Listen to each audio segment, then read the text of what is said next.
이번에는 과학과 관련된 재미있는 도서를 소개해드리는 사이언스 앤 북 시간입니다. 보기 좋은 음식이 먹기에도 좋다는 말이 있죠. 이처럼 음식을 보다 맛있게 먹을 수 있는 방법에는 여러 가지가 있는데요. 네, 우리가 음식을 맛보게 되기까지의 과학적인 과정에 대해서 함께 얘기해 보겠습니다. 맛의 비밀의 저자이신 노봉수 교수 나와주셨습니다. 교수님 안녕하세요. 네, 안녕하세요. 네, 먼저 책 제목이 맛의 비밀입니다. 어떤 내용인지 소개 좀 부탁드립니다.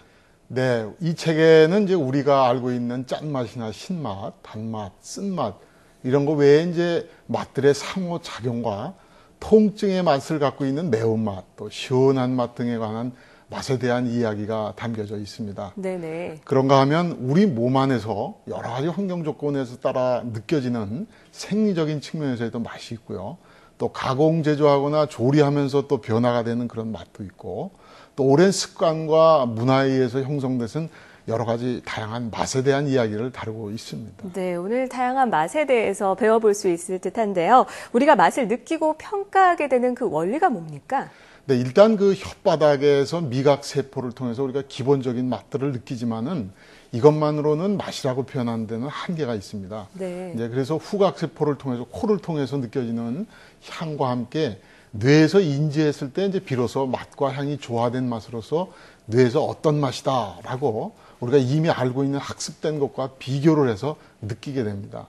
사람마다 차이는 있겠지만 각각의 맛에 해당되는 기준들의 물질들을 우리가 역시라고 할 수 있는 최소의 농도를 기준으로 해서 판단을 하는데, 네. 짠맛은 소금을 가지고 또 단맛은 설탕을 이용을 해서 알게 되고, 또 향의 경우는 어떤 특정 성분만을 이야기하는 것이 않고 여러 가지 성분을 복합적인 패턴으로 마치 우리 사람의 지문처럼 얘기해서 네. 불고기 냄새다, 빵 냄새다 이런 등으로 이제 표시를 하고 있습니다. 네.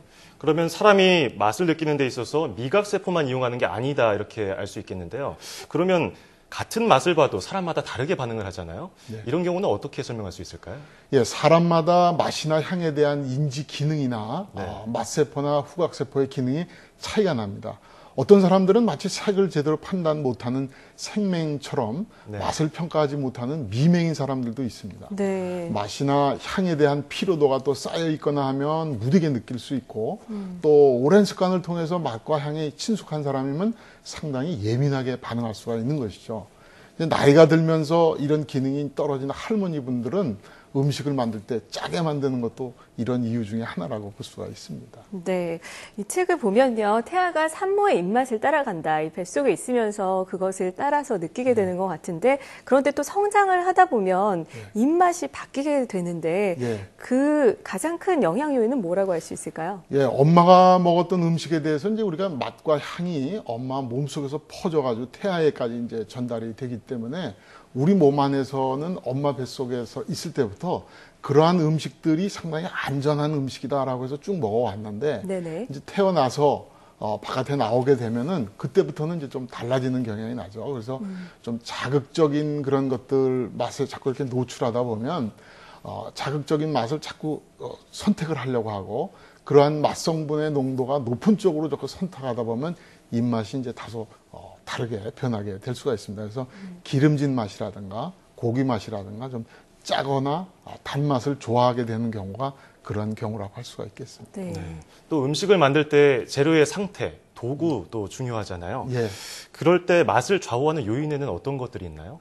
예, 그 신선한 재료냐 아니냐에 따라서 차이가 많이 납니다. 예를 들어서 이제 묵은 쌀의 경우 쌀 아래 그 미세한 크래킹이 생기거나 또는 일부 쌀알이 좀 부서지거나 하면 밥맛이 햅쌀밥에 비해서 상당히 떨어지는데, 네. 이게 이제 산패 같은 것이 일어나기 때문에 쉽게 그런 현상들을 볼 수 있고요. 네네. 또 냉동한 생선을 이제 해빙을 하는 과정 중에서 조직이 파괴되고 식품 내부에 있던 성분들이 바깥으로 빠져나오면서 맛이 떨어지게 됩니다. 네. 그리고 또 쉽게 비린내가 나거든요. 그래서 이제 신선한 재료를 선택하는 것이 상당히 중요합니다. 또 우리가 이제 조리하는 방법으로는 고기를 구울 적에 원적외선 원리를 이용을 해서 복사열이 미치는 이제 숯불갈비하고 프라이팬에서 갈비를 구운 경우를 비교해 보면, 네. 숯불갈비는 위하고 아래에서 방향으로 이제 열이 가해져 가지고 일정하게 고루고루 전달이 되는 데 비해서 프라이팬에서는 한쪽 방향으로만 열이 가해지다 보니까 골고루 익히려면은 한 부분이 이제 타게 되는 네. 그런 문제가 생기게 되죠. 그래서 많은 사람들이 숯불갈비를 더 맛있어하는 이유는 바로 그런 이유입니다.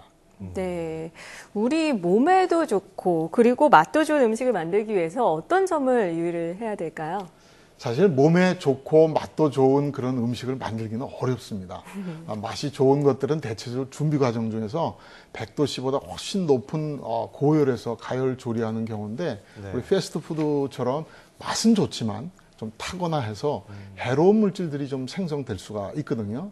반면에 이제 100도씨 이하에서 가열 조리를 하면 맛은 좀 다소 떨어지지만 네. 해로운 유해 성분들이 생기지가 않는 네. 그렇게 되죠. 그래서 자극적이고 너무 맛있는 그런 것들을 선택하려 하기보다는 네. 여러 가지를 좀 골고루 다양한 맛을 찾으려고 하는 그런 노력이 좀 필요할 것 같습니다. 네. 그리고 이제 조리 시에는 지나친 열을 가하는 건 좀 피하는 것이 바람직하다고 볼 수가 있겠습니다. 네. 이 책에 굉장히 흥미로운 내용들이 많이 담겨 있는 것 같은데요. 네. 이렇게 독자들에게 이 책을 통해서 전하고 싶은 점은 무엇인지 또 앞으로 계획은 어떤 것이 있는지 말씀해 주시죠. 단 것이나 짠 것처럼 이렇게 맛있는 것들을 많이 찾고 맛있는 것들만 많이 선택해서 너무 지나치게 많이 드시려고 한다면 오히려 이런 것이 우리 건강에 해가 될 수가 있으니까 네. 여러 가지 맛들, 이를테면 좀 쓴 음식이나 신 음식들도 좀 골고루 맛보려고 노력하는 편이 건강에는 좋습니다. 저는 앞으로 좀 맛에 영향을 주는 그런 원료인 향신료에 대한 것을 좀 집필하는 것하고 또 맛과 향을 분석하는 전자코와 전자혀에 관한 재미있는 이야기를 좀 일반인들도 쉽게 이해할 수 있도록 그렇게 소개를 해보려고 노력을 하겠습니다. 네, 음식을 만드는 과정 자체도 과학이 아닌가 이런 네. 생각을 해보게 됐고요. 네. 그리고 다양한 음식 속에 숨어있는 맛의 비결도 무궁무진하지 않나 싶습니다. 네. 자, 지금까지 맛의 비밀의 저자 노봉수 교수와 함께 이야기 나눠봤습니다. 오늘 말씀 고맙습니다. 네, 감사합니다.